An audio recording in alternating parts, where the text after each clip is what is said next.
Hello friends, welcome to my YouTube channel. My name is Vivek Chandra. आज मैं आपके साथ अपने जो एक्सपीरियंस है मेरा 2018, 2019, 2020 का CGL, CHSL और CPU के एग्ज़ाम क्रैक करने के अकॉर्डिंग मैं आपको बताना चाहता हूं कि आप CHSL को 90 दिन में किस तरीके से क्रैक कर सकते हैं और क्या आपकी स्ट्रैटेजी होनी चाहिए पढ़ने के लिए। मैं इस वीडियो में आपको बताने वाला हूँ कि आप कोई सा टॉपिक किस तरीके से पढ़ोगे, कहाँ से पढ़ना है, कितना पढ़ना है, क्या चीज़ स्किप करनी है और क्विज़ कहाँ से लगाना है, और लास्ट में मैं मॉक डिस्कस करूँगा। और इसके साथ मैं ये भी बताऊँगा कि आपको क्या चीज़ करनी चाहिए और क्या चीज़ नहीं करनी चाहिए। तो मैं सारी चीज़ें लिख के लेके आया हूँ। अब इतनी चीज़ मैं नहीं चाहता कि आपकी कोई भी चीज़ मिस हो। तो अगर सबसे पहली बात तो आपको वीडियो को पूरी देखनी है। वीडियो पूरी देखने के साथ साथ कुछ भी स्किप नहीं करना। और आपको इसी तरीके की रेगुलर वीडियो चाहिए इस चैनल पे, तो आप इस चैनल को सब्सक्राइब करके इसका बेल आइकन दबा दें। तो चलो स्टार्ट करते हैं। सबसे पहले मैं आपको बताऊंगा, देखो CHSL और CGL में बहुत डिफरेंस है पेपर में। CGL में क्या होता है, CGL में Tier 1 और Tier 2 दो एग्ज़ाम होते हैं, जिसमें अगर आपका Tier 1 थोड़ा सा अगर गड़बड़ हो जाए तो आप Tier 2 में स्कोर खींच सकते हैं मेहनत करके, लेकिन CHSL में ऐसा नहीं है। CHSL में क्या है, CHSL में एक ही पेपर होता है Tier 1 का। Tier 1 के बाद डिस्क्रिप्टिव पेपर होता है, जो कि आपको पता है लक बेस के साथ साथ ऑन एन एवरेज मार्क्स मिलते हैं। उसमें 50 से 60 के बीच में मिलते हैं, किसी को भी 60 से 63, 64 नंबर मिल सकते हैं, जो कि एक ऑन एन एवरेज मार्क्स हैं। इसके अलावा उसमें और कुछ नहीं मिलता। तो इसीलिए आपको जो CHSL का पेपर क्रैक करना है उसमें Tier 1 पे बहुत ज़्यादा फोकस करना पड़ेगा। मैं Tier 1 का थोड़ा सा ओवरव्यू बता देता हूँ। ओवरव्यू में क्या है कि आप जब प्रीलिम्स का पेपर देंगे, Tier 1 का पेपर देंगे, उसमें 4 सेक्शन होते हैं। 4 सेक्शन आपको पता होगा कि मैथ, इंग्लिश, रीजनिंग और GS। हर एक का अपना 25 क्वेश्चंस का वेटेज है और हर एक क्वेश्चन 2 नंबर का है। हर एक क्वेश्चन मतलब 2 नंबर का है, तो टोटल पेपर 200 नंबर का बनता है। मतलब हर सेक्शन की बात करूं तो हर सेक्शन का अपना अलग अपना वेटेज है, इक्वल वेटेज है। तो आप सबको इक्वली हैंडल करना पड़ेगा, इक्वली टाइम डिस्ट्रीब्यूट करना पड़ेगा सबके लिए। इक्वली टाइम डिस्ट्रीब्यूट करने का मतलब है, सबसे पहले आपको ये देखना पड़ेगा, आप आज से जैसे मेरी स्ट्रैटेजी देख रहे हैं, स्ट्रैटेजी देखने से पहले आपको एक काम करना है। आप सबसे पहले अपना जो भी अपने आप को एनालाइज करें, आपका कौन सा टॉपिक मजबूत है, आप कौन से टॉपिक में बहुत ज़्यादा हैंडी हैं, कौन से टॉपिक को बहुत अच्छी तरीके से जानते हैं। सबसे पहले एनालाइज करने के साथ अपना एक टाइम रूटीन बनाना है, उसके अकॉर्डिंग आपको वो सब चीज़ें देखनी है। तो जैसे मान लो आपको टॉपिक मैथ अच्छा है, तो आप मैथ को थोड़ा सा कम समय देके किसी जो टॉपिक आपका वीक है उस पर ज़्यादा समय दें। तो चलो मैं पहले सब्जेक्ट वाइज बताना चाहता हूँ, टॉपिक वाइज कि किस तरीके से पढ़ना है। पहले मैं GS लेता हूँ। देखो GS में जब से TCS आया है 2017 के बाद से, तो GS का जो पोर्शन है थोड़ा सा हार्ड कर दिया है उन्होंने। पहले क्या था, ट्रेडिशनल पार्ट ज़्यादा आता था, अब ट्रेडिशनल पार्ट का वेटेज कम कर दिया है और साइंस का वेटेज भी कम कर दिया है। तो आपको किस तरीके से पढ़नी है GS, तो मैं पहले बता देता हूँ कि आपको सबसे पहले लूसेंट की बुक लेनी है। लूसेंट की बुक 2 टाइप की आएंगी, एक सब्जेक्टिव टाइप और एक ऑब्जेक्टिव टाइप। तो आपको सब्जेक्टिव टाइप में से ट्रेडिशनल पार्ट करना है। ट्रेडिशनल पार्ट जैसे आप भूगोल ले सकते हैं, ज्योग्राफी है, हिस्ट्री है और इकोनॉमी है। इकोनॉमी का भी बहुत सारा सेक्शन आप स्किप कर सकते हैं। इकोनॉमी में आपको जो पढ़ना है, क्या पढ़ना है, जो करंट से जुड़ा हुआ है, बस इकोनॉमी में वो पढ़ सकते हैं। ट्रेडिशनल पार्ट में आप हिस्ट्री में जैसे मॉडर्न हिस्ट्री ज़्यादा पढ़ सकते हैं। तो ट्रेडिशनल पार्ट ख़त्म करने के साथ साथ आपको क्या, करंट अफेयर पे थोड़ा सा ध्यान देना है। करंट अफेयर आप चाहे वीकली पढ़ें, चाहे डेली बेसिस पे पढ़ें, चाहे मंथली बेसिस पे पढ़ें, लेकिन आपको पढ़नी है लास्ट 6 मंथ की करंट अफेयर आपको करके जानी है जब भी एग्ज़ाम हो। करंट अफेयर करने के साथ साथ स्टैटिक पोर्शन आता है और कुछ अपॉइंटमेंट आती हैं। तो मैं स्टैटिक पोर्शन और अपॉइंटमेंट, आप पेन पेंसिल लेके बैठें, स्ट्रैटेजी को पूरी नोट करें। मैं बहुत अच्छी स्ट्रैटेजी बता रहा हूँ, आप एक बार इसको ट्राई करेंगे तो डेफिनेटली 90 डेज़ में आपका एग्ज़ाम निकलने वाला है। तो कुछ मैं पॉइंट्स बता रहा हूँ, उनको आप नोट करें। जैसे स्ट्रैटेजी के में आपको क्या पढ़ना है, first in India. First in India मतलब इंडिया में पहला कौन था, क्या था, ये सब चीज़ें। करंट अपॉइंटमेंट पढ़नी है सारी, जैसे नीति आयोग है, उसका जो हेड है वो कौन है, कौन मतलब जो भी थल सेना, वायुसेना, ये किसी की भी आप यूट्यूब पे वीडियो सर्च करेंगे तो आपको मिल जाएगी। जितनी भी करंट अपॉइंटमेंट हैं वो सारी पढ़नी है। करंट अपॉइंटमेंट पढ़ने के साथ साथ इंडिया की रैंकिंग देखनी है। जो भी इंडेक्स आई है, जो भी इंडेक्स आई है उसमें सारी रैंकिंग, जैसे अभी कल परसों एक हेनले की पासपोर्ट वाली रैंकिंग आई है जिसमें इंडिया 85 नंबर पे है। इसी तरीके की सारी रैंकिंग पढ़नी है। रैंकिंग पढ़ने के साथ आपको नोबेल प्राइज़, अवार्ड, ऑस्कर और जितने भी गेम्स होते हैं जो बहुत फेमस हैं वो कहाँ पे हो रहे हैं, लास्ट कहाँ पे हुए थे, नेक्स्ट कहाँ पे होंगे। ठीक, बुक्स पढ़नी है, ऑथर पढ़नी है, जो भी करंट में बुक्स हों उनको बुक्स और ऑथर पढ़नी है, मिलिट्री एक्सरसाइज पढ़नी है और डांस पढ़ने और क्रॉप पढ़नी है। ये सारे टॉपिक्स आपको कवर करके जाने हैं जो कि स्ट्रैटेजी के और अपॉइंटमेंट पे आते हैं। देखो भाई, आप जीएस में कितना भी समय ख़त्म कर लो, कितना भी समय पढ़ लो, 5 घंटे 6 घंटे, आपके मोर देन 35-40 नंबर से ज़्यादा नहीं आ सकते। तो कितना मतलब जीएस आपको इस तरीके से पढ़नी है आप कम समय में ज़्यादा आउटपुट ले पाएँ। तो और जीएस का तो तुम्हें तो पता ही है कि एंड कुछ नहीं है, जितना पढ़ते जाओगे उतना ही घुसते चले जाओगे, उतना ही घुसते चले जाओगे। तो आपको उस हिसाब से पढ़ना है, आपका टाइम मैनेजमेंट रहे और बहुत कम समय में ज़्यादा आउटपुट निकले। तो जीएस का मैंने सब बता दिया। 30 on an average 30 marks 35 marks आपके आगे, तो आपका बहुत अच्छा स्कोर बन जाएगा आगे। तो जीएस का मैंने बता दिया, करंट अफेयर्स भी मैंने बता दिए। करंट अफेयर्स साथ साथ मैंने आपको ट्रेडिशनल पार्ट भी बता दिया और स्ट्रैटेजी की भी बता दी। अब मैं आता हूँ दूसरे नंबर पे, रीजनिंग वाले पोर्शन पे। तो रीजनिंग के लिए आपको क्या करना है, रीजनिंग के लिए आपको सबसे पहले कोई भी एक थ्योरी पढ़नी है, किसी भी बुक से पढ़ सकते हैं। और सबसे पहले आपको ये देखना है कि आपको कौन सा टॉपिक नहीं आ रहा, उस टॉपिक को सबसे पहले ख़त्म करें। टॉपिक ख़त्म करने के साथ देखो, एक सबसे मैं तो एक सजेशन वही दूंगा, करंट की प्रीवियस ईयर के पेपर आती हैं उनको ले लेना है। प्रीवियस ईयर के पेपर लेने के साथ साथ आपको करना क्या है, क्विज़ लगानी है। क्विज़ लगा सकते हैं आप, क्विज़ का मैं बता देता हूँ किस तरीके से लगा सकते हैं, कौन कौन से प्लेटफॉर्म है जिस पे आप लगा सकते हैं। जैसे टेक्स्ट बुक है, 24 अड्डा है, अड्डा 24/7 है, ठीक है, ग्रेड अप है, इन पे क्विज़ आते हैं फ्री। उन पे जैसे टॉपिक वाइज आप ख़त्म कर लें, क्विज़ देते रहें साथ में, जिससे क्या होगा, आपका टाइम मैनेजमेंट में रहेगा। आपके 25 क्वेश्चन आते हैं, उन 25 का क्वेश्चंस का टाइम आपको अंडर 12 to 15 मिनट्स के अंदर लेके आना है। जैसे ही आप थ्योरी का पोर्शन ख़त्म कर लेंगे, थ्योरी का पोर्शन ख़त्म करने के बाद आपको सबसे पहले क्या करना है, टीसीएस के जो पेपर हैं जो अभी करंट में चल रहे हैं, देखो 2020 का पेपर जो भी हुआ है, 2019 का, 2018 का और 2017 का, आपको उल्टी तरफ से चलना है। सबसे पहले 2020 का, फिर 19 का, 18 का, फिर 17 का। ये मोर देन सफिशिएंट हो जाएगा। आपको उन पेपर्स को बार बार ट्राई करना है और कहीं से जीएस वो रीजनिंग को कहीं से नहीं पढ़ना। रीजनिंग ये मोर देन सफिशिएंट है आपके लिए, इससे बाहर नहीं जाएगा और आपके 45 मार्क्स की गारंटी मैं ले रहा हूँ अगर आपने इतना अच्छे से ख़त्म कर लिया।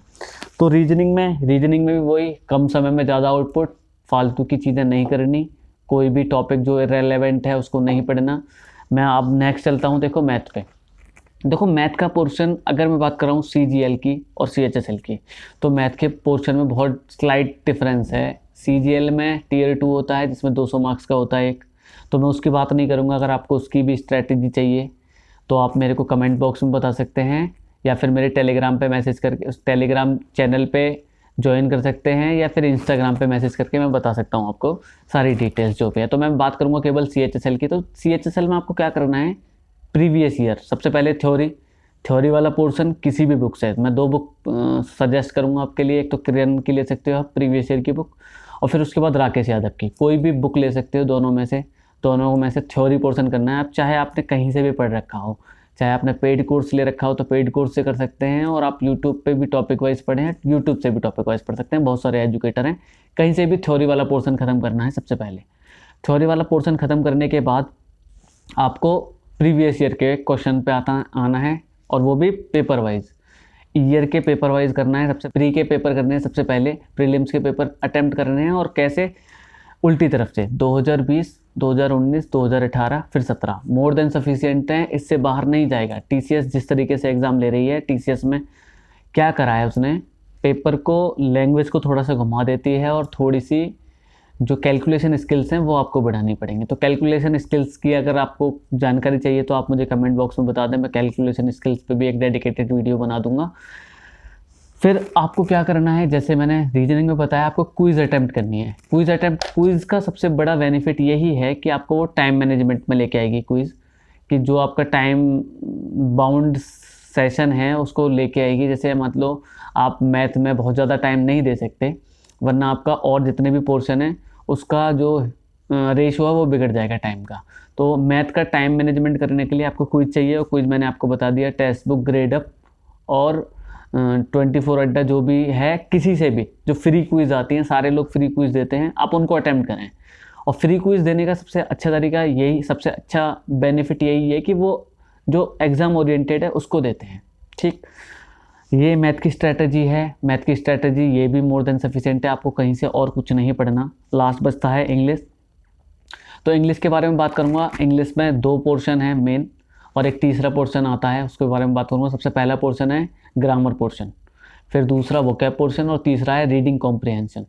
तो सबसे पहले ग्रामर पोर्शन आपको कहाँ से करना है? ग्रामर पोर्शन आपको करना है नीतू सिंह की बुक से। नीतू सिंह की बुक को आपको ढंग से पढ़ना है, बहुत ढंग से पढ़ना है, 1-2 बार ढंग से पढ़ना है। मतलब जब 90 डेज़ में वो बुक कम से कम 2 से 3 बार रिवाइज़ करनी है। और रिवाइज़ करने के साथ साथ आपको करना क्या है, उसकी वोकैब को याद करना है। CHSL की वोकैब और CGL की वोकैब में भी बहुत डिफरेंस है। मैं आपको बताना चाहूँगा, CHSL की वोकैब आपको प्रीवियस ईयर की करनी है बस। इतना समय नहीं है 90 डेज़ में आप एक्स्ट्रा पढ़ें और एक्स्ट्रा वोकैब को ढूंढें और फिर उसको लर्न करें, कुछ नहीं करना। आपको प्रीवियस ईयर की बुक उठानी है वोकैब के लिए, प्रीवियस ईयर की बुक वोकैब करनी है सारी, उसके साथ नीतू सिंह की वोकैब करनी है। और एक और करूँगा, इसके साथ बुक दूंगा कि आपको एक MB पब्लिकेशन की बुक लेनी है, जो भी लेटेस्ट पैटर्न पे हो।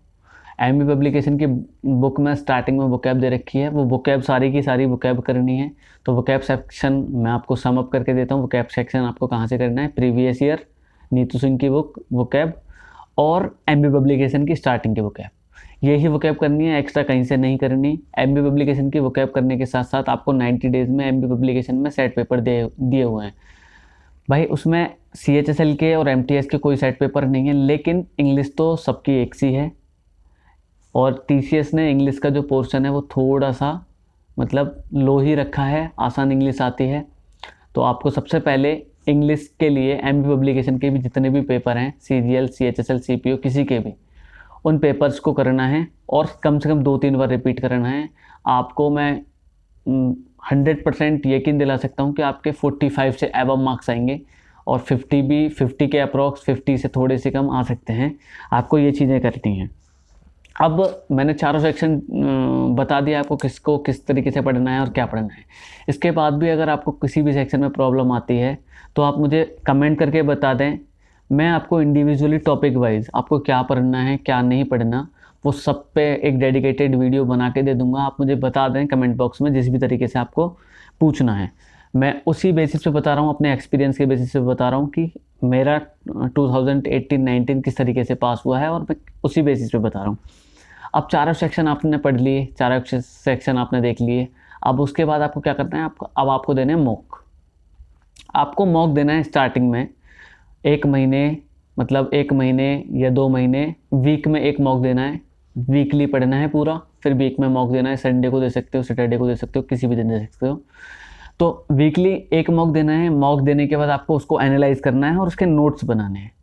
एनालाइज करने का मतलब क्या है, आपको देखना है उसमें कौन सा सेक्शन आपका बढ़िया जा रहा है, कौन सा सेक्शन आपका वीक है, उस सेक्शन पे फिर से काम करना है। और उसके ऊपर जो भी क्विज़ वगैरह दे सकते हो, जो भी टॉपिक है उसको दोबारा से रिवाइज करके आप उसको इम्प्रूव कर सकते हो। तो स्टार्टिंग में आपको 1 महीने केवल वीकली मॉक देना है। फिर लास्ट के जब 30 डेज़ बचें तो आपको मतलब पहले महीने में 1 मॉक, दूसरे वाले महीने में वीक में 2 मॉक देने हैं, और लास्ट के जब 30 दिन रह जाएँ तो लास्ट वाले 30 दिन में आपको कोशिश करनी है कि 1 मॉक डेली दें। ठीक है, मॉक का और मॉक देने का सिर्फ और सिर्फ यही है कि आपका टाइम मैनेजमेंट हो जाएगा। आप 60 मिनट के अंदर ही ले आएंगे अपने आप को। सारे पोर्शन ख़त्म करने के बाद आपका जो टाइम है वो 60 मिनट के अंदर आ जाएगा, और आपको टाइम की वहाँ पे कोई भी परेशानी नहीं होगी। सबसे मेन बात, आपको मॉक देना है, मॉक का एनालाइज करना है और उसके नोट्स बनाने हैं। जो भी चीज़ नहीं मिले आपको एक नोटबुक बनानी है, उस नोटबुक में वो सारी चीज़ें नोट करनी है टॉपिक वाइज। जीएस की हो तो जीएस की, रीजनिंग की तो रीजनिंग की, इंग्लिश की तो इंग्लिश की, और मैथ की तो मैथ की। वो मॉक जब आप लगा देंगे तो आपको वहाँ जाके बिल्कुल भी नया नहीं लगेगा। अब मैं आपको कुछ बताना चाहता हूँ कि आपको करना क्या है और क्या नहीं करना। तो सबसे पहले आपको क्या करना है मैं उस बारे में बात करूँगा। आपको करना क्या है, आपको डेली रूटीन बनाना है। जब मैं अपनी तैयारी करता था तो मैं डेली रूटीन बना के चलता था। मुझे 7 से 8 घंटे, 8 से 9 घंटे पढ़ना है डेली। और डेली रूटीन बनाने के साथ साथ मैं एक टू डू लिस्ट बनाता था कि मुझे दिन में क्या क्या करना है। तो आप भी एक लिस्ट बनाएं, लिस्ट में लिख लें कि डेली बेसिस पे आपको क्या करना है। जो भी चारों सब्जेक्ट हैं उसमें इक्वली टाइम डिवाइड करके जो सब पोर्शन आपको कम रखना है वो कम रखें, ज़्यादा रखना है ज़्यादा रखें। इक्वली टाइम डिसाइड करके आप एक टू डू लिस्ट बना लें, आपको डेली बेसिस पे क्या करना है। तो डेली बेसिस पे जो भी आपने टारगेट सेट किया उस टारगेट को अचीव करना है।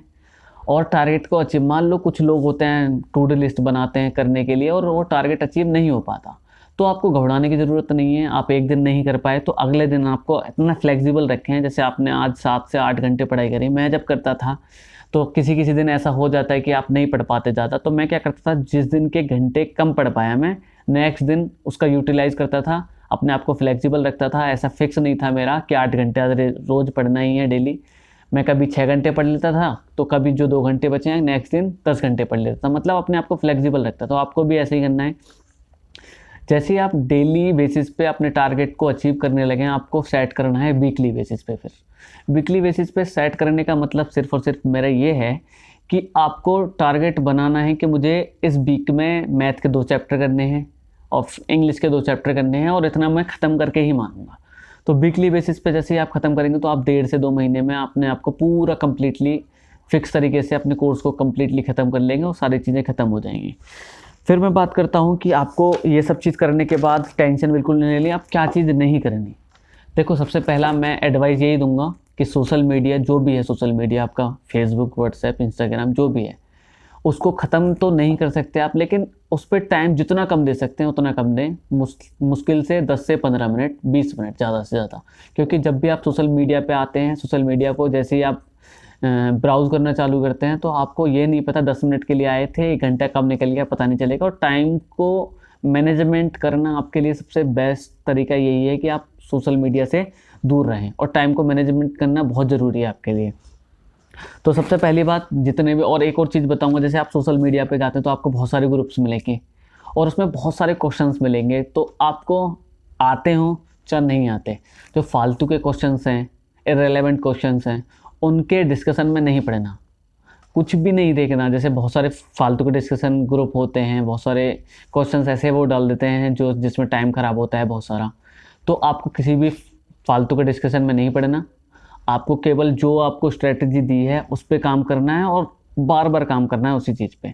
तो फालतू के डिस्कशन कुछ नहीं करने, फालतू के क्वेश्चंस पे चाहे आप पे आएँ चाहे नहीं आएँ, आपको अटैम्प्ट ही नहीं करने, आपको छोड़ देना है सिर्फ और सिर्फ। और सबसे मेन बात, आपको अपना टाइम नहीं वेस्ट करना। जितना टाइम आप उस पर वेस्ट करोगे जो क्वेश्चंस दे रखे हैं, उससे अच्छा है आप अपनी स्किल्स को कैलकुलेशन पे और प्रीवियस ईयर पे, उस पर ज़्यादा टाइम दें। तो बस यही था, मैं यही बताना चाह रहा था आपको। मैं उम्मीद करता हूँ आपको ये स्ट्रैटेजी अच्छी लगी होगी और आप इस स्ट्रैटेजी को अपना के, मैं आशा करता हूँ इस एग्ज़ाम को 90 डेज़ के अंदर बिल्कुल क्रैक कर पाएंगे। तो बस मैं यही बोलना चाह रहा था। अगर आपको कोई भी टॉपिक की, इंडिविजुअली टॉपिक की किसी की भी अगर स्ट्रैटेजी चाहिए तो आप मुझे कमेंट बॉक्स में बता सकते हैं, और किसी भी तरीके का क्वेश्चन पूछना है आप कमेंट बॉक्स में कमेंट करके बता सकते हैं, या फिर आप मेरे इंस्टाग्राम पे मुझे डायरेक्ट मैसेज कर सकते हैं। मैं उसमें आपको रिप्लाई, जैसे ही मुझे समय मिलेगा मैं आपको रिप्लाई दूंगा। और जो भी आपकी क्वेरीज होंगी, जो भी आपकी इच्छा होगी, मैं उस पर एक डेडिकेटेड वीडियो बना दूँगा जो आपको हेल्प कर सके। तो बस यही बताना था। That is all in my videos. Thanks for watching. Next मिलते हैं अगली वीडियो में। जैसा आपका रेस्पॉन्स मिलेगा अगली वीडियो उसी तरीके से रखेंगे। Thank you.